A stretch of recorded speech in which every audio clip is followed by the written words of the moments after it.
Sinimulan ko sa bayan ng Real ang pag-iikot dito sa probinsya ng Quezon. Sa ikalawang araw, binisita ko ang bayan ng Infanta. At sa ikatlo, nakahanap ako ng magandang lugar sa mga sulok ng General Nakar. Ngayon, itutuloy lang natin ang pag-iikot dito sa probinsya ng Quezon.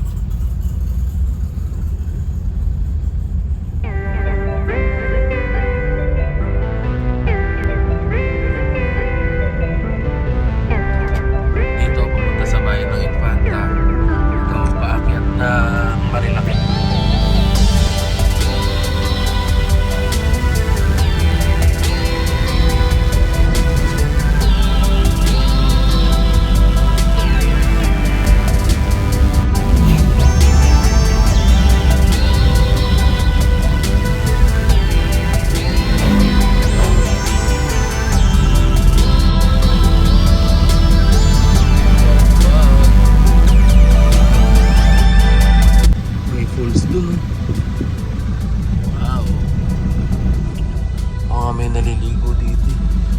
Ayun pa pala, meron pa doon.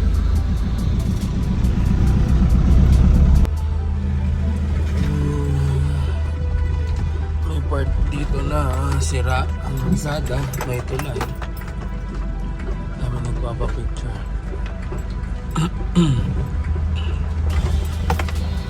May benda din ang pako.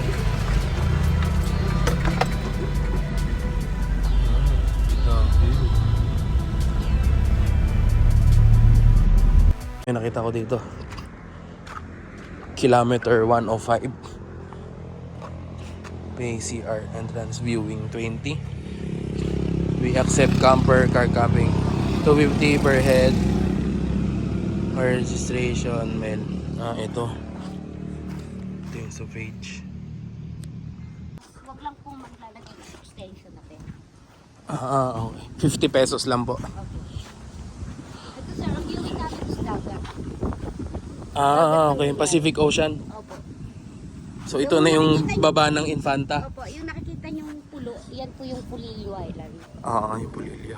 Marami kaming mga guests na stranded minsan, wala pa yung biyahe. Dito sila Dito tumutuloy. So pag gabi dito ate, sobrang lamig. Opo. Malamig na nga ngayon eh. Tulad ngayon, hindi naman sa amin, hindi na malamig to eh. Normal. Ulan. Opo. Ambon, kaya tingnan niyo kuya sa gawa lang ng campers kami kaalis lang. May natira pa kami isa ayun. Opo. Nakamotor po yan. Opo, ayun nakasila. Ayun nga. Nakasyal po sa Pinlock. Po, kaya po ng 20 yan. Oo, matibay. Wow. Ganda nga ng view.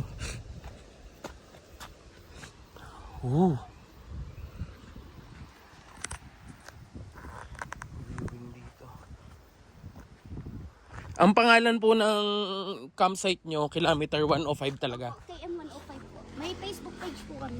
Sige po. May number po sa labas sir, kung gusto niyo magpa-reserve, yung kailan. Po yung nakasulat po doon. Dito sa taas. Pwede reservation. Opo, may reservation fee po kami. Hindi naman yung kalakihan. Kung ilang person lang kayo, kalahati lang po. Pag weekends po, madaming tao. Marami po kasi kahapon po, marami kami kaalis lang kaninang maga. Ayun yung CR nila. Ito ang CR nila. Ayos. Bago yung bowl, oh. Social. So, pwede daw mag-bonfire doon. May bayad, 350. Siguro sa kahoy. Yan dyan. 350 bayad. Kilometer 105. Mura lang dito. 250 per head. Tapos yung sasakyan, yung sasakyan, 250 din.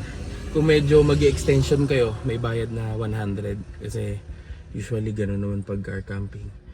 Pag motor, 250 per head, walang bayad yung parking ng motor. Tapos yung tent, 100. Ayan. Tapos kung malaki-laki, yun, makikita 200, ganyan. Depende sa size. Wala bang gasoline station. So, malapit lang siya sa Camp Lema, yung kilometer 105. Sa may unahan lang. Oh, masira yung kalsada. Pagdadaan talaga kayo dito, daan-daan lang. Isa sa mga sira yung kalsada, mga landslide, at maraming nagmumotor na mabibilis magpatakbo. Kaya medyo rahan-rahan lang. Ano kayang campsite to? Casa Federico. May pool ba? May swimming pool. Marami na rin mga pwedeng mga staycation na bahay sa tabing gilid lang. Sa tabing gilid. Sa may cliff, ganyan. So, yun ang habol mo, yung view. Tapos may maliit na mga campsite na pang pang motor lang, tent pitching lang, ganyan. Hanap natin car camping eh. Ito na ata yung Camp Lema. Yun, Camp Lema. Parang masikip. Tent pitching lang siya, masikip. Parang masikip yung Camp Lema. Dito na tayo sa Jariel's Peak. Ayun, dami nagmotor oh. Pak! Mga riders. Dahil mga nag-ride ngayon dahil Sunday. Ayan. Ay, daming nagpapapicture. Kilometer 90. Ito na. O, kainan yan. Walain ko yun ng Diyos. Infanta Quezon.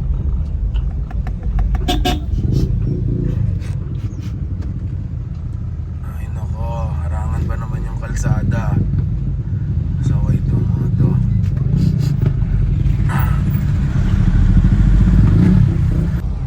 Dito nga, pwede ka na pumesto dyan oh. Ayun oh.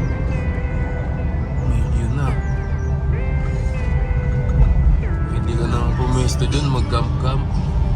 Tapos ito natin. So, may kumain dito. Ito na kaya ako kumain. Siningit. Ito na yung area na pagpapicture. Ano yung view dito. Wow! Ganda ng view! Ito rin isa habol mo sa mga rides dito eh.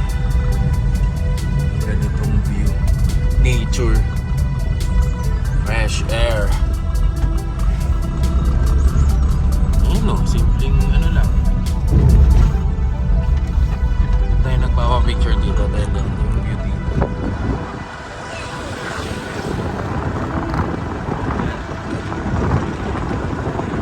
Grabe, halos napupuno yung mga kainan dito sa Tanay, Kabsat, Marilaki.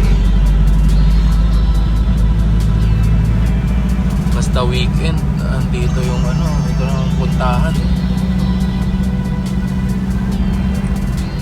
Hindi lang mga nagra-rides, pati nagra-rise ng naka 2 wheels, pati mga naka 4 wheels.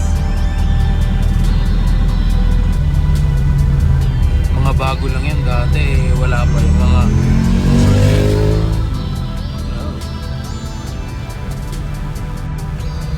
ang dami rito. Dami ng rides, family outing, kain lang sa Tanay. Ito yung kabahay nila ng pitik-pitik moments.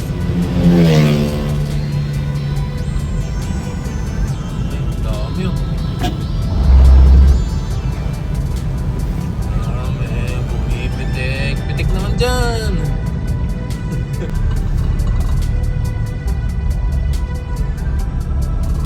Big C, Delicafe.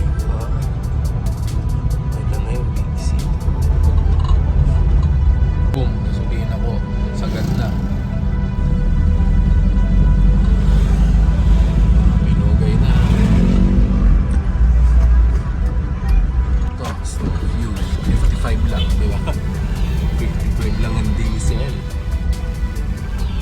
300 lang, diesel. Thank you.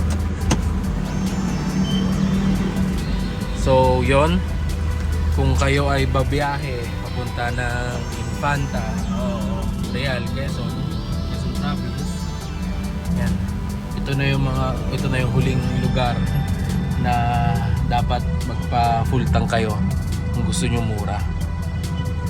55, 65, 10 piso, 10 piso ang diferensya pagdating mo na dun sa sa Real at saka sa General na car.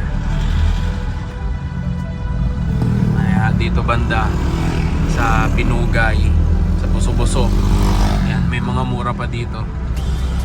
Antipolo, yan, may mga mura pa dito.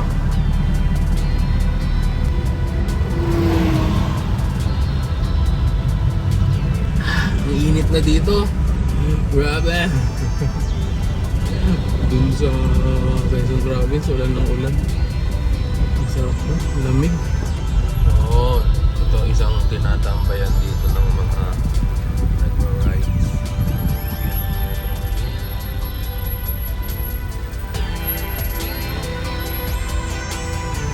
Ayun, pagkahapon dito, maraming tumatambay dito.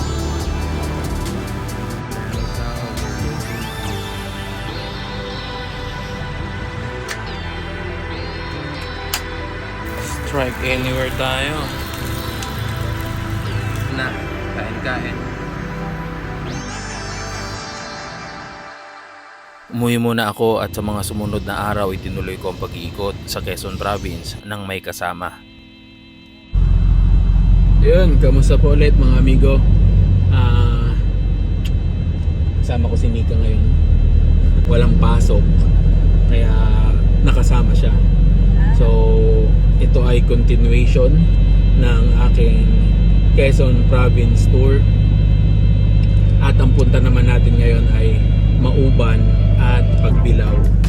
So, dito kami dumaan sa Binangonan. Dito ulit sa backdoor uli ng Rizal. Para ma-feel agad namin yung mga bundok, yung fresh air. Sana maliwanag pa makarating tayo sa Mauban. At wala uli kaming naka-schedule or naka-book na mga resort. Maghahanap uli tayo ng pwedeng makapag-beach camp. Mag-iikot tayo sa Mauban, saan pwedeng camping doon, makapasyal sa bayan ng Mauban. Madami mga atraksyon na dito mo lang makikita sa lalawigan ng Quezon. Dito din sikat ang pansit habhab, budin, at longganisang lukban. Ang probinsya ng Quezon ay nasa gitnang bahagi ng pulo ng Luzon at mayroong itong 41 mga bayan at ang 8 nito ay nakahiwalay na mga isla. Ang syudad naman ng Lucena ang sentro. Kilala ang Quezon sa pagiging coconut capital nito at sa mga paggawaan ng lambanog.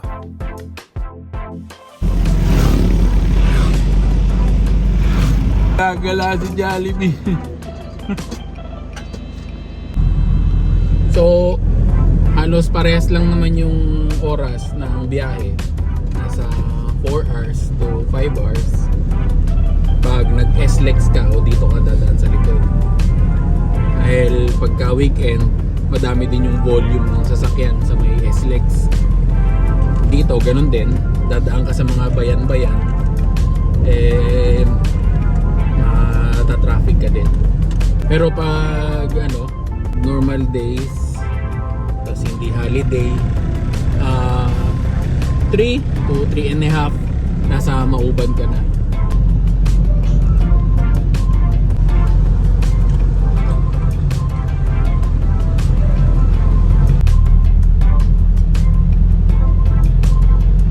Iba talaga yung klima pagdating dito. Ano mapapansin yung windshield? May mga konting droplets. Ang maambod-ambod na eh. Presko talaga dito banda sa likod ng Rizal. Ayan, pa Laguna, pa Quezon Province.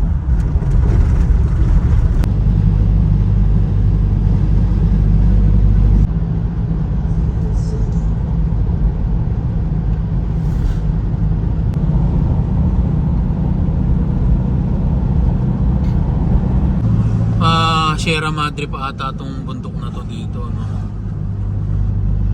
Part na to. So may na kami banda eh. Ano nga talaga ito? Lumban na. Lumban na Quezon. Maganda yung kalsada dito. Asfaltado, smooth na smooth. So Paete, Laguna na pala kami. Paete. Dito na yung wood carving. Oo, kasi may puro tambak ng wood. Pesta rito. Nice various. Pesta ata. Ayun, mga championship. Oo, food park. Lumban. Araw ko na Lumban. Palabas na tayo ng Lumban. Veterans. Tourism office. Kasi municipal building. Yung tulay niya. Ayos na tuloy ah. La Jones Bridge ah.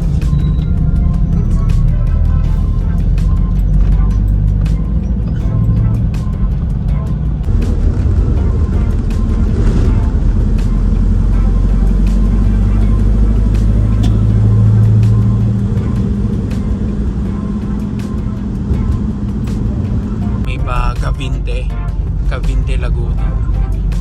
Cavinti. Yun. Dahil palang kurbada rito. Patawid ka ng Mauban.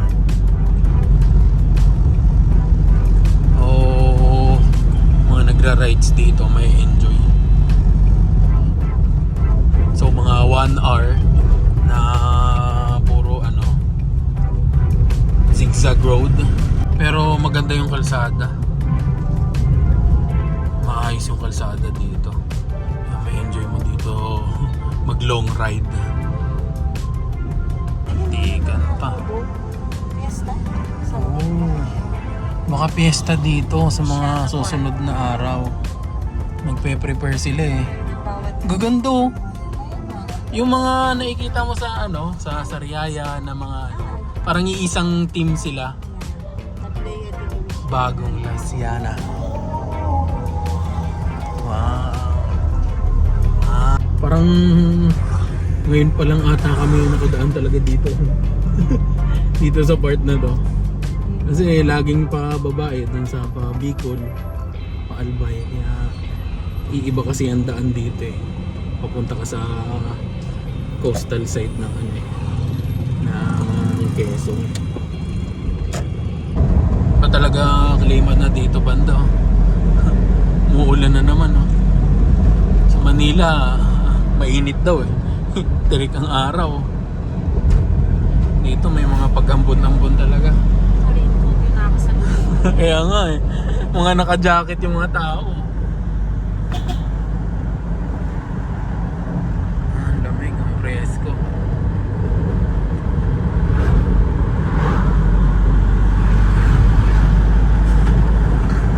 Laglag.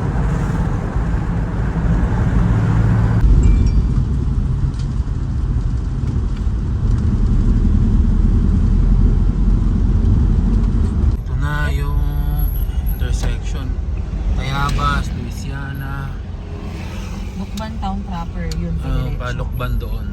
Tapos dito na kami. Pakaliwa. Mauban. Yan, papunta na tayo na sa gilid ng Luzon. Nakaharap tayo sa Pacific Ocean ulit.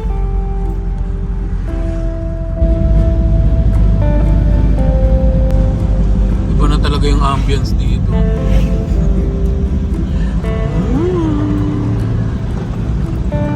Pacific.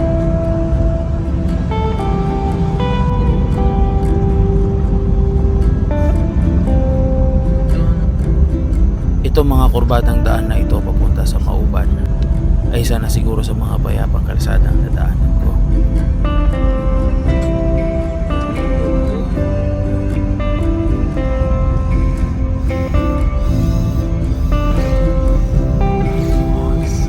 Ang forest.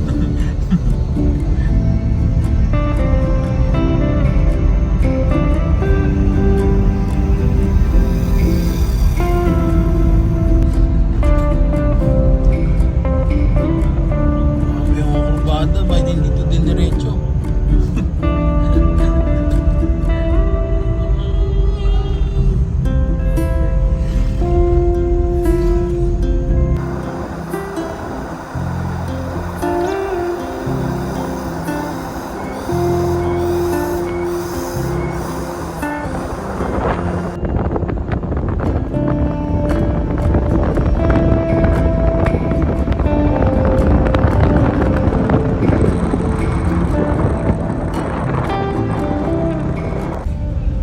Ayun na. Oh. Mauban, Quezon. Entering na. Ano to? Santol? Ay, hindi. Buko. Ha? Buko. Buko.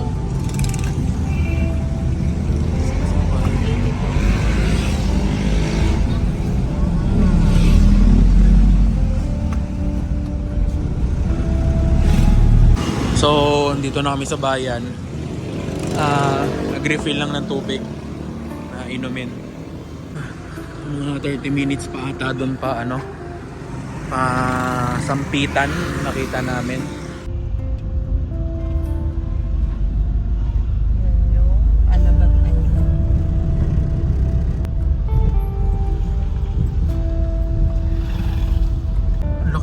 Ang laki nung bayan, may South Star, KGP. Gusto to go. May Jollibee kaya dito sa Kamakdo. Ay, wala.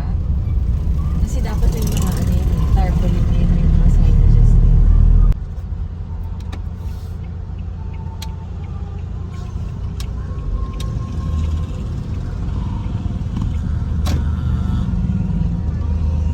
Inabutan na kami ng gabi.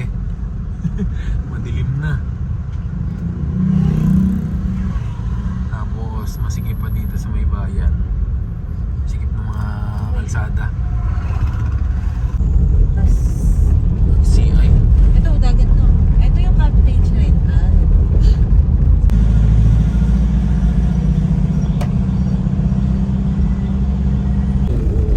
Ganda. Laki ah.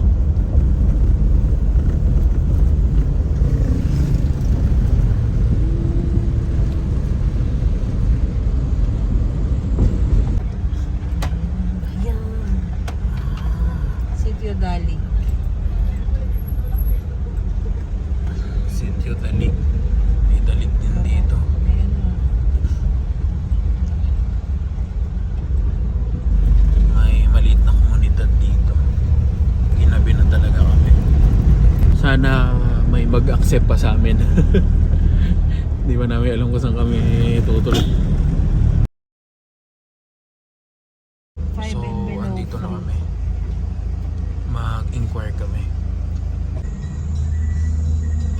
Marami dun mga bahay. Cottages yun.